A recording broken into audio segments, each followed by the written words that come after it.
प्रकृति का बहुत बड़ा प्रभाव है। यहां जो भगवान आपको समझाना चाहते हैं कि जो वस्तु, व्यक्ति, घटना है, ये आगमपायिन है, ये उत्पत्ति विनाशशील है, आने जाने वाला है, ठहरने वाला नहीं है। ये उत्पत्ति से पहले नहीं थे, विनाश के बाद भी नहीं रहेंगे, इसलिए आगमपायिन है। थोड़ी देर के लिए धैर्य धारण करो, जो घटना हुई वो हट जाएगी। शांत, चुप। अंदर काम आ रहा है, क्रोध आ रहा है, या दूसरे ने अपमानित किया है तो हमारे अंदर उसके प्रति बुरा भाव आ रहा है, ना किसी से कहो, ना उसकी सत्ता मानो। नहीं नहीं, ये सब मायाकृत जाल है। नहीं नहीं, प्रभु के सिवा कोई दूसरा है नहीं। ये जितना भी दृश्य है, ये जितनी भी घटना घटी है, ये सब मायाकृत। नहीं, आपने नहीं कर दिया, अस्वीकार कर दिया, अब उसका प्रभाव आपके हृदय में नहीं रहेगा, क्योंकि वो घटना, परिस्थिति तो स्वयं रहने वाली नहीं, पर आपने संबंध भी स्वीकार नहीं किया। इसलिए पूज्यपाद सिउड़िया बाबा जी कहते हैं, जो तुमसे द्वेष माने और ना बोले, उससे अपनी तरफ से बोलो। राधे राधे। फिर अगली बार जब मिले, राधे राधे, श्री हरिवंश, प्रणाम। उसका द्वेष नष्ट हो या ना हो, आपके हृदय में द्वेष नहीं हो पाएगा। संतों की बात समझनी। यदि आपने स्वीकार कर लिया, बड़ा दुष्ट आदमी है, ऐसा बोला था, ऐसा किया था, वो घटना तो कब घटी थी, निकल गई, आगमपायिन हो, पर संबंध आपने स्वीकार कर लिया, अब आपको बराबर दुख देगा। और ज्यादा द्वेष का चिंतन होने लगा तो आपसे ऐसी क्रियाएं बनने लगेगी जिससे आप अपनी मनुष्यता से, अपनी उपासक वृत्ति से, अपनी साधुता से भ्रष्ट हो जाएंगे। आगमपायिन, बहुत ध्यान दीजिए, ये हमें अत्यंत आवश्यक बात समझनी है कि हम घटना, व्यक्ति, वस्तु, परिस्थिति में फंस जाते हैं। हमारा भजन छूटने लगता है और हम ये सोचते हैं कि यदि ये केवल व्यक्ति यहां ना होता तो मुझे बहुत आनंद होता। ये पास बैठने वाला बार बार हमको टॉर्चर करता है, यदि अगर ये वहां उधर चला जाए तो। नहीं नहीं, स्वीकृति मत करो ऐसी कि ये दुष्ट है, नहीं तो आप अपने परमार्थ से गिर जाएंगे।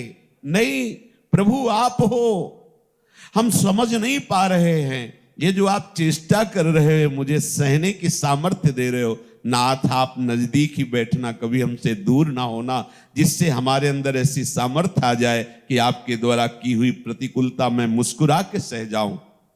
निंदक नियरे राखिए आंगन कुटी छवाए, पड़ोस में नहीं, घर में, जिससे रात दिन वो हमारी पूरी दिनचर्या को देखे और फिर निंदा करे। बिना साबुन बिना पानी निर्मल करे स्वभाए। नहीं, अंदर से स्वीकृति मत करना, ध्यान देना है बात। कोई भी घटना, कोई भी वस्तु, अब हम इसके बिना जी नहीं सकते। स्वीकृति कर ली, मर गए। कोई भी वस्तु, कोई भी पदार्थ, कोई भी घटना आपका स्पर्श ना कभी किए थी, ना भी किए हैं, ना आगे करेगी। आप अमल हैं, आप निर्मल हैं, पर आप जितना स्वीकार करते जाते हैं उतना अमल होते हुए भी आप मलिन होते जाते हैं। आपकी गलत स्वीकृति ये शरीर में। आपको काम वेदना कब सताती? जब आप अपने को शरीर मानकर स्त्री या पुरुष भाव से देखते हैं। गलत स्वीकृति, इसीलिए आपको दंड मिल रहा है, वो जला रहा है। अगर आप जल रहे हो तो उस समय अब दो विभाग करो, जलने वाला विभाग और है और आप अलग हैं। नयनम दहति पावकः, आपको अग्नि छू नहीं सकती, जला नहीं सकती, तो फिर ये जलन किसको हो रही है? ये मन, ये इंद्रियों को, ये अंतःकरण को हो रही। आप उस जलन को देखने वाले हैं, आप में जलन नहीं है तो आप सह जाएंगे। और आपको जलन हो रही, ये स्वीकृति जहां आपने अपने में की तो सामने वाले पर आपका द्वेष हो जाएगा। अगर ये तो हमें जलन नहीं होती, ये बहुत विघ्न है परमात्मा का। कौन? बाहर का व्यक्ति, बाहर की वस्तु, बाहर की घटना, बाहर की परिस्थिति।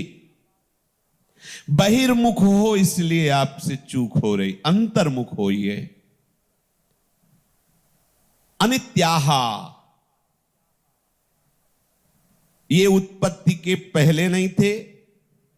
जो आपके सामने घटना घट रही, जो पदार्थ है, जो आपके सामने विषमता या अनुकूलता आ रही, ये पहले नहीं थी, बाद में भी नहीं रहेगी। चुप रहो, बीच में आया है, निकल जाएगा। शांत रहो, एकदम शांत हो जाओ, वो प्रवाह है, निकल रहा है। तो बोले माना कि उत्पत्ति के पहले और विनाश के बाद नहीं, पर वर्तमान में तो दिख रही है ना, वर्तमान में तो है। तो प्रभु कहते अनित्याहा, वर्तमान में भी नहीं है। ये इतनी तीव्रता से, तेजी से बदल रहे कि तुम जिस दृश्य को देख रहे हो वो कितने पहले ही निकल चुका है, पर आप उस वर्तमान के दृश्य को स्वीकार कर रहे, इसलिए टिका हुआ दिखाई दे रहा है।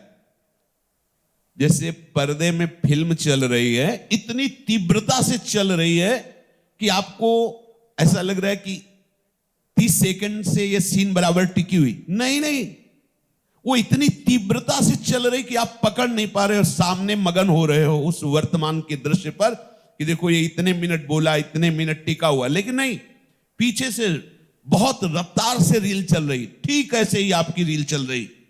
बाहर जो आप दृश्य देख रहे हैं बड़ी तेजी से बदलाव हो रहा है, पर आप स्वीकृति करते जा रहे हैं, इसलिए आपको अनुभव में नहीं आ रहा है। इसलिए भगवान कह रहे हैं वर्तमान में भी अनित्याहा, ये टिकाऊ नहीं है। वर्तमान की परिस्थिति जो तुम देख रहे हो टिकाऊ नहीं, वर्तमान में भी नहीं है।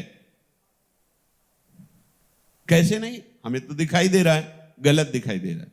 जैसे दूर पड़ी हुई रस्सी को अंधेरे में हमें भ्रम हो गया कि सांप है, तो पहले भी सांप नहीं था, बाद में भी सांप नहीं रहेगा, बीच में तुम्हें सांप भास रहा है, तो क्या सांप है वो? पर तुम्हें तो भास रहा है ना। अब जब तुम्हें ज्ञान हो जाएगा तो तुम्हें अनुभव में आएगा ना कि वर्तमान में भी सांप नहीं था। ऐसे ही पहले मैं था, प्रभु बोल रहे, बाद में भी मैं रहूंगा, तो बीच में मैं ही मैं हूं। तुम्हें जो राग द्वेष अनुकूलता प्रतिकूलता वस्तु व्यक्ति स्थान घटना दिखाई दे रही, ठीक ऐसे ही दिखाई दे रही जैसे अंधेरे में रस्सी को सांप वर्तमान में मानकर हम भयभीत हो रहे हैं। ऐसे ही वर्तमान में हम किसी को शत्रु, किसी को मित्र, किसी को अनुकूल, किसी को प्रतिकूल अज्ञान अंधकार के कारण मान रहे हैं। ज्ञान का प्रकाश होते ही दिखाई देगा, जित देखूं तित श्याममयी है। सो अनन्य गति जाके अस्मति न टरे हनुमंत, मैं सेवक सचराचर रूप स्वामी भगवंत। वही अनन्य भक्त है जिसको ऐसा अनुभव हो कि मैं सेवक हूं, चराचर मेरे स्वामी का स्वरूप है।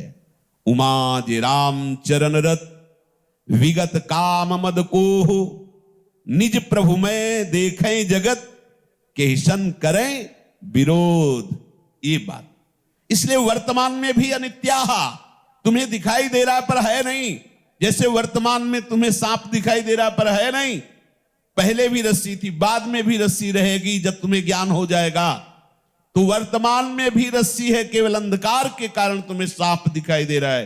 पहले भी प्रभु थे, बाद में भी प्रभु है, ऐसा अनुभव होगा। तो वर्तमान में भी प्रभु ही है, केवल अविद्या ज्ञान के कारण तुम्हें भ्रम दिखाई दे रहा है। स्त्री पुरुष अनुकूल प्रतिकूल शत्रु मित्र।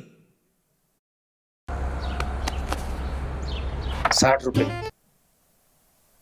इसलिए भगवान आदेश करते हैं तास्तितिक्षस्व भारत।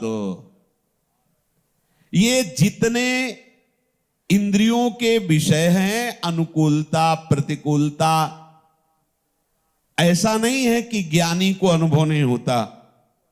ठंडा ठंडा लगेगा, गरम गरम लगेगा, स्तुति स्तुति जैसी सुनाई देगी, निंदा निंदा जैसी सुनाई देगी, पर विवेक होने के कारण उसका परिणाम नहीं होगा। स्तुति का परिणाम हर्ष जनित, अभिमान जनित एक गुदगुदी होती है। निंदा का परिणाम हृदय में ये नीच पुरुष है और जलन होगी, निंदा करता है। ये महात्मा के हृदय में निंदा कर रहा है ऐसा पता है, स्तुति कर रहा है ऐसा पता है, ये पदार्थ शरीर के अनुकूल पता है, ये पदार्थ शरीर के प्रतिकूल ऐसा भी पता है, पर संयोग होने पर वो अनुकूल प्रतिकूल निंदा स्तुति मान अपमान के परिणाम को प्राप्त नहीं होगा, न हर्षित होगा न शोकित होगा। उसे पता है आगमा पाइनो अनित्यास, ये आने जाने वाले नाशवान मेरे को कभी भी ये स्पर्श नहीं कर सकते। विवेक के द्वारा अंतःकरण धर्म से ऊपर उठा हुआ उपासक मुस्कुराते हुए इनको सह जाता। ऐसा नहीं कि अनुभव ने शरीर में पीड़ा, बोले अगर शरीर संबंध छूट गया है तो बुखार में बोलते हो, दर्द हो रहा है तो आह करते हो, ये होगा, पर अंदर उसके व्यथा नहीं होगी। ये आंतरिक बात है। मारा तो उसे लगेगा थप्पड़ मारा है, पर ना द्वेष होगा और ना उसकी पीड़ा की स्वीकृति होगी। अंतःकरण में परिस्थिति को लेकर राग द्वेष हर्ष शोक सुख दुख ये विवेकी जनों के हृदय में नहीं होता। ध्यान देना, घटना आएगी, परिस्थिति आएगी, आपको अनुभव में भी आएगा, पर उसका परिणाम जो राग है, द्वेष है, हर्ष है, शोक है, सुख है, दुख है, ये नहीं होगा।